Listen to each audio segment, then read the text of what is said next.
मुजद्दिद दीन व मिल्लत इमाम अहमद रज़ा फाज़िल बरेलवी रहमतुल्लाहि तआला अलैह गोया के उन्होंने आयत जी निशान जी वज़ाहत फरमाई छाजेला हबीब के मेराज थियो छाजेला अल्लाह ताला पंहिंजे महबूब के घुरायो दरअसल इहो दुनिया के ॿुधाइणो हो ज़मीनो ज़मान तुम्हारे लिए मकीनो मकान तुम्हारे लिए चुनीनो चुना तुम्हारे लिए बने दो जहां तुम्हारे लिए तो सुभान महबूब ही ज़मी ही ज़मान ही मकी ही मकाम ही जेके ज़मीनों ऐं ज़मीनन में जेके शयूं आहिनि ही मकान आई जेके मकान में रहनि था ही शयूं जेके अल्लाह ठाहियो सब तुंहिंजे लाइ बदन में जा तुम्हारे लिए दहन में ज़ुबान तुम्हारे लिए हम आए यहाँ तुम्हारे लिए उठे भी वहाँ तुम्हारे लिए अल्लाह सी जल्ल शानु हबीब अलैहिस्सलातु वस्सलाम के घुराई इन जे लाया तही महबूब ही सजो जहान पैदा मा कयो वा खालिक मा आया हबीब इन जो मालिक तू आ या मिल्कियत तुझी आ तेरे हबीब करीम सल्लल्लाहु अलैहि वसल्लम जी मिल्कियत वा और फरमाए तो महबूब अच अर्श जो सैर कर ऐं जेका तुझी मिल्कियत वा उन मिल्कियत जो मुशाहिदो कर इशारे से चाँद चीर दिया छुपे हुए खुर को फेर दिया गए हुए दिन को असर किया ये ताबो तौबा तुम्हारे लिए मोहब्बत वाला चौहान तो हबीब जने मेराज ते वियो ऐं अल्लामा सईद अहमद कादमी रहमतुल्लाह अलैह मकालात कादमिया में लिखियो आहे पंहिंजे मकालनि में हबीब जे मेराज में और फरमाई त मुस्तफा जी ज़ात बाबरकात जॾहिं अल्लाह जो दीदार करण विया ला मकान ता महबूब मोटी आयो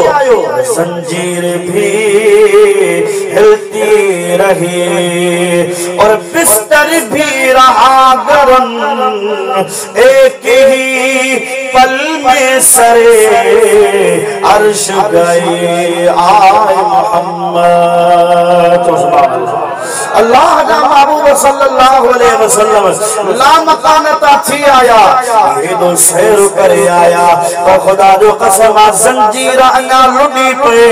बिस्तरो गर्म लगो पयो हो हबीब जी ज़ात बाबरकात वुज़ू फरमायो हो पानी अन्ना बहे पयो आमना जो लाल मोती आयो ये दवंता किया छो छो किया थियो असा तो सुभानल्लज़ी असरा यो कमाल महबूब जो का आहे पर फरमाए तो मुझे महबूब जे जरिए सा रब ज़ाहिर कयो हकीकत में मेराज कुरान वारो महबूब के कुरान वारो मां आया पर मुस्तफा जो कमाल जे करे मन जे करे भी मुजादा गलत कोने को गलत ना है आला के मोहब्बत वार लिखियो त इहो सॼो जहान बीही इन जे लाइ रहियो अल्लाह साल मुस्तफा फरमाए था मां दीदार पे कयो रब्बी अरिनी अंसुर इलैका, या अल्लाह मूंखे ताक़त दे मां तुंहिंजो जलवो ॾिसां। अल्लाह ताला फरमायो लन तरानी, मूंखे नथो ॾिसी सघे, पर पंहिंजी सिफ़ाती तजल्ली तूर सीना जबल ते नाज़िल थो कयां। वलाकिन इंजुर इलल जबल फ़इन इस्तक़र्र मकानहु फसौफ तरानी फलम्मा तजल्ला रब्बुहु लिल जबल जअलहु दक्कन व खर्र मूसा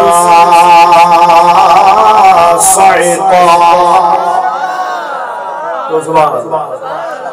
अल्लाह सी जल्ल शानु जी ज़ात बाबरकात फरमायो मूसा मूंखे नथो ॾिसी सघी, न तू देखे मुझे मूसा, न चश्मे अंबिया देखे मुझे देखे तो ऐ मूसा मोहम्मद मुस्तफा देखे। लन तरानी, मूंखे नथो ॾिसी सघी, पर वलाकिन इंजुर इलल जबल, पर तूं जबल ॾे ॾिसजां। कारे ॾिसजां? वलाकिन इंजुर इलल जबल, जबल ॾे नज़र कजा। इन इस्तक़र्र मकानहु, जे जबल पंहिंजी जाइ ते रहियो, असली हालत में रहियो, असली कैफियत में रहियो, उनजी हालत या कैफियत तब्दील न थी। सौफ तरानी, पोइ तूं मूंखे ॾिसंदे। फलम्मा तजल्ला रब्बुहु लिल जबल, अल्लाह पाक जी ज़ात बाबरकात तूर सीना जबल ते पंहिंजी तजल्ली नाज़िल फरमाई। किन मोहब्बत वारनि ते लिखियो आहे त जबल तां थी मूसा जे अखियुनि में आई, पर कंहिं लिखियो आहे त हबीब जी ज़ात बाबरकात जो मक़ाम। सुभान अल्लाह। मूसा अला नबी अलैहि सलाम उन तजल्ली दे निहारियो, जबल दे निहारी, जेका जबल दे तजल्ली नाज़िल थी। मूसा अलैहि सलाम फलम्मा तजल्ला रब्बुहु लिल जबल,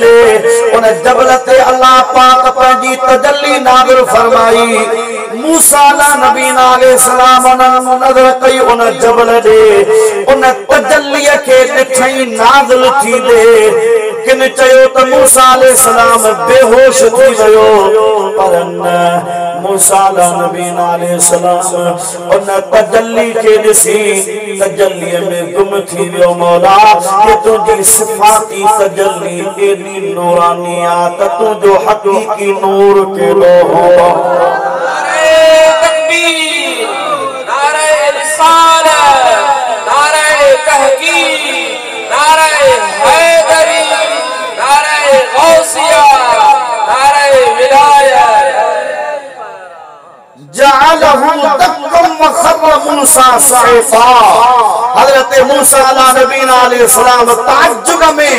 मुताज्जिब थी त मौला जे तुंहिंजी सिफ़ाती तजल्ली इहा आहे त पोइ तुंहिंजी हक़ीक़ी तजल्ली कहिड़ी? अल्लाह ताला जी ज़ात बाबरकात इएं कोन फरमायो ओ प्यारा मूसा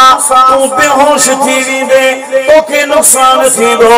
रब फरमायो इम्तिहान जबल जो आहे, जबल ते नाज़िल थो कयां, जेकॾहिं जबल पंहिंजी जाइ ते बीठो रहियो, हालत जी कैफियत तब्दील न थी। किन लिखियो त सड़ी वियो, किन लिखियो त खाक थी वियो। खुदा जो कसम आहे, जेके अल्लाह जो दीदार कंदा उहे सड़ंदा कोन्हे, उहे ख़त्म कोन थींदा आहिनि। उनजी हैयत तब्दील थी। हुयो पत्थर, हुयो मज़बूत पत्थरनि जो मजमूओ जबल, पर अल्लाह जी ज़ात बाबरकात जी तजल्ली नाज़िल थी, कैफियत तब्दील थी वई, सुरमो थी वियो। पर उन जो फ़ाइदो उन जबल खे इहो थियो। रब फरमायो जंहिंखे बि पंहिंजी नज़र बचाइणी आहे त उनखे उन तजल्ली जो वास्तो वठणो आहे। अल्लाह जी तजल्ली जे कोहे तूर ते लहे तो कोहे तूर सुरमू थी वने माना उन जी हैयत तब्दील थी वो सबनी जे ना फायदेमंदा जो अल्लाह जे हबीब अलैहिस्सलातु वस्सलाम फरमायो जे रात जो सुमन का पहरिया सुरमो अखर में विजी सुमे कदे उनके जेको जो नाबीना को न थींदो नजर कान घटबी अख जी का उनके तकलीफ बीमारी का न थींदी तो अल्लाह जी तजल्ली उन जबल ते नाज़िल थिया तवज्जो हेडे कजा मोहब्बत वारा तवदा आइन तो महबूब जे मदीने जी खाक असा जे ला शिफावा हबीब जो मदीनो असाजे ला शिफावा महबूब करीम अलैहिस्सलातु वस्सलाम जी ज़ात बाबरकात जा सहाबी खैरुल कुरून करने भलो ज़मानो मुंजो मोखा पो मुझे सहाबा ने ताबईन जो मोखा पो उनन जो ज़मानो भलो आ जन मुझे दिसंदरन के दिठो मुझे ज़मानो भलो मुझे दिसंदरन जो ज़मानो भलो ताबईन जो तबो ताबईन जो तो मुस्तफा जी ज़ात बाबरकात सिफाती तजल्लीन बल्कि मा ज़ागल बसरु वमा तग़ा ओदी तजल्ली दसी मूसा अलैहिस्सलाम हैराना एदा आमना जो लाल अरना साल रात न जा रब की चिताए तो निहारे रब फरमा मा ज़ागल बसर वमा तग़ा महबूबतों जे दिसण का कुर्बान न अख झपी थो नमक पटी थो ये देखो सोचिए के नॉर्मल शे के दिसजे ये तू मुखे दिसी पयो मुजा दोस्त वीर मुसलमान बा मूसा नबी अलैहि सलाम जी ज़ात बाबरकात के अल्लाह पाक जी ज़ात बाबरकात ओ कमाल दिनो मूसा अलैहि सलाम जी ज़ात बाबरकात अल्लाह जी तजल्ली रब करीम जी ज़ात बाबरकात जो नूरानी तजल्ली इथे अल्लाह ताला जी ज़ात बाबरकात फरमायो मूसा आने जबल पे जीता ते कौन रही सको लिहाजा तो मौके कौन दिसी सकंदे जबल जी कैफियत तब्दील थी वया हालत तब्दील थी वया कलीमुल्लाह को मौला पहुंचे को तो के दिसे उन जो दीदार कराए जा वो यो नमाज जो बहानो थियो मूसा अलैहि सलाम छे आसमान ते हो महबूब मोटंदा इंदा वया कलीमुल्लाह चमदो जो सही कोन परादा हुजूर आला नबी अलैहि सलाम जी ज़ात बाबरकात हबीब जी ज़ात पे इख्तियार सा नम भेरा आया वया मूसा आला नबी अलैहि सलाम के रब फरमायो मूसा तुम महबूब मुजो जलवो तो कोन दिठो पर हबीब जी ज़ात बाबरकात के दिस सवाल तो पैदा थे मूसा अलैहि सलाम उन तजल्ली के दिसी हैरत मंदा पर आमिना जे लाल के दिसे भी पयो वरी पुछे भी पयो तो साइम चिश्ती जवाब ॾिनो खुदा की गैरत ने डाल रखे है तुझे पे सतर हजार पर्दे खुदा की गैरत ने डाल रखे है तुझ पे 70 हजार पर्दे जहां में बन जा तूर लाखों जहां में बन जा तूर लाखों जो एक भी उठता हिजाब तेरा तू शाह खूबा तू जाने जाना है चेहरा किताब तेरा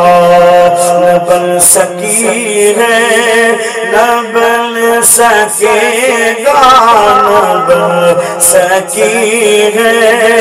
न बन सकेगा मिसाल तेरी जवाब तेरा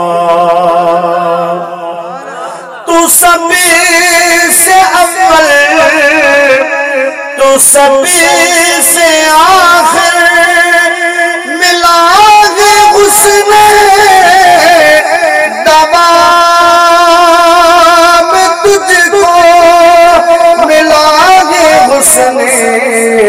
सलाम तुझको हे उम्र लाखों बरस की तेरी हे उम्र लाखों बरस की तेरी मगर है ताज़ा शबाब तेरा है तू भी साइम अजीब इंसान के रोज़े महशर से है तू भी साइम अजीब इंसान के रोज़े महशर से है मेरा सारे तो जिनकी है नात पढ़ता रे तो जिनकी है नात पढ़ता रे तो जिनका है मिलाद करता ही तो लेंगे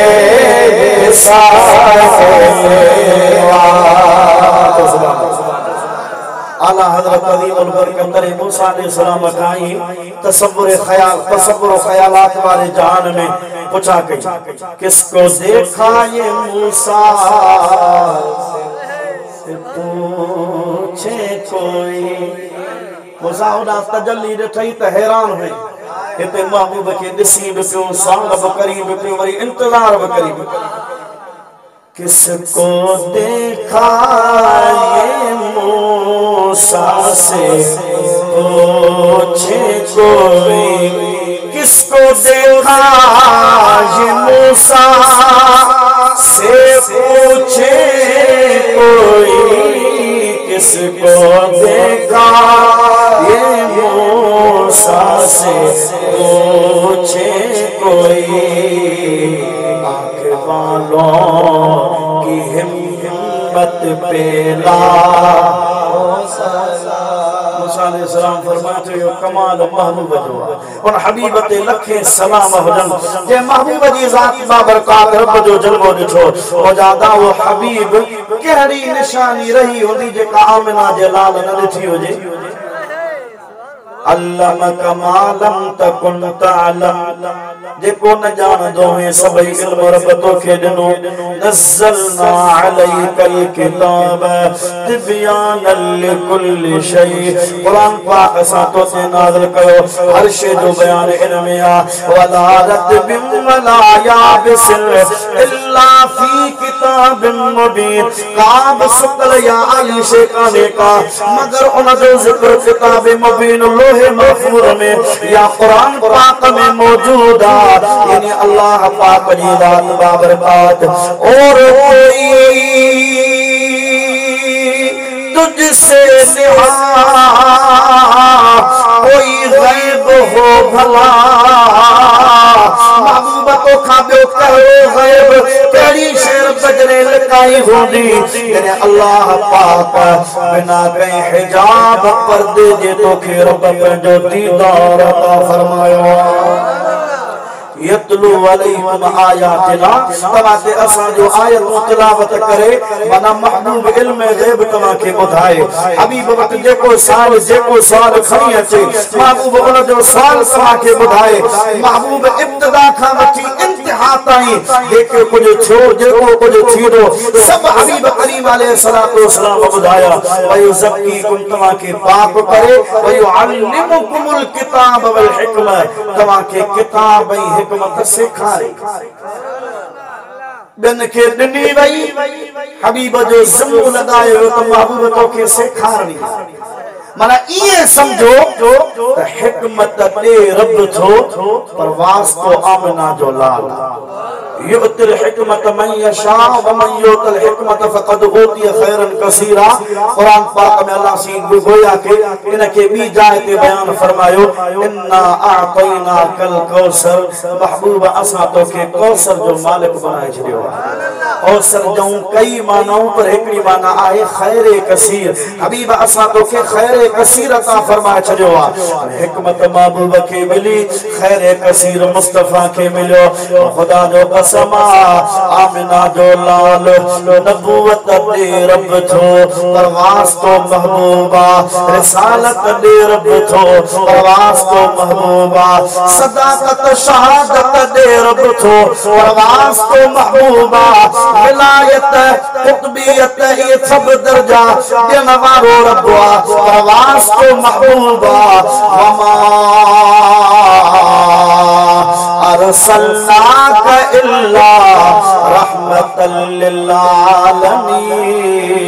महबूबा असां तोखे सभिनी जहान जे लाइ रहमत बनाए मोकिलियो। मार्ज कदो आया त एकड़ो होंदो रहमत अल्लाह सी महबूब के रहमत बनाए मोकिलियो ऐं सभिनी जहान जे लाइ